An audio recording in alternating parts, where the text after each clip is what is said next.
are there so many denominations? I didn't get into that one.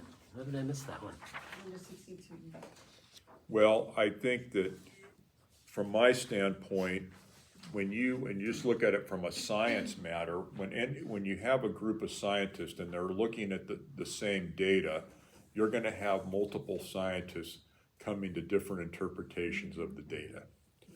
And so the data primary is the four Gospels and the book of Acts would be my contention. I'm not trying to exclude other parts of Scripture, but that's the core of it. And people have different ideas, for example, about how to worship. You know, there's styles of worship, for example. The question to be asked is, of these denominations, which ones are leading to salvation?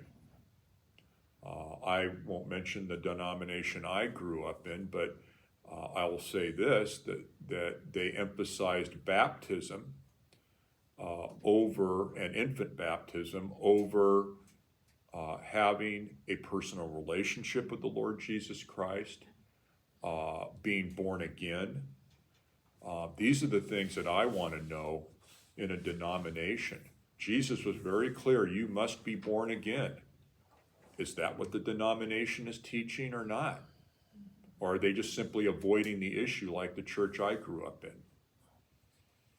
Yeah, denominations can be differing on the rapture. Denominations can be differing on lots of minor things that aren't pivotal items.